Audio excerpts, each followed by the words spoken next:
Облыстық жастар бастамалары орталығы мүмкіндігі шектеулі аз қамтылған отбасылардан шыққан және жетім балаларға экскурсия ұйымдастырды. Бір күндік саяхат барысында бүлдіршіндер Петропавлдың көрікті жерлерін аралап, өңір тарихымен танысты. Жастар бастамалары орталығы облысымыздың кішкентай тұрғындарына тосын сый жасады. Мүмкіндігі шектеулі аз қамтылған отбасылардан шыққан және жетім балаларға экскурсия ұйымдастыру туралы ой облыстық мәдениет басқармасында да қолдау тапты. Нәтижесінде қызылжарлық бүлдіршіндер қаламыздың көрнекті жерлерін аралады. Бүгінгі шараның ең басты мақсаты бұл қазақ хандығының 550 жылдығына орай және де отбасы күніне орай өткізіп отырмыз. Ең басты мақсаты бұл ауданнан келген балаларға осы мұражайларды көрсетуге, өлкеміздің тарихын көрсетуге, және де мен ойымша осы балалар өздеріне бір жақсы әсер қалады деген ойдамын.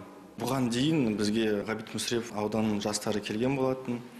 20 шақты бала. Қызылжар ауданының 5 білім ордасынан келген 25 оқушы Абылайхан резиденциясында көркемөнер және өлкетану мұражайында болды. Олар танымал суретшілердің туындыларын тамашалап, өлке тарихымен танысты. Экскурсиядан алған әсерлері мол. Тіпті осы жерде естіп білгеніміз, білімімізді тереңдетіп, сабақта септігін тигізеді дейді оқушылар. Маған осы жердегі құстар көп ұнады және жануарлар.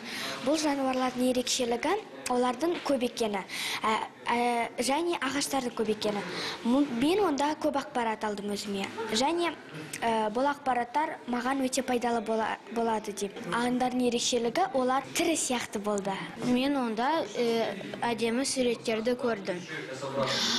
Онда өз қолмен жасаған подделкалар болды. Маған олар өте қатты ұнады. Жастар бастамалары орталығы мұнымен шектеліп қалмақ емес. Басқа балаларды Петропавлдағы зауыт кәсіпорын сынды маңызды нысандарға апаруды жоспарлап отыр. Фариза Жазитова, Юрий Скаков, ақпарат.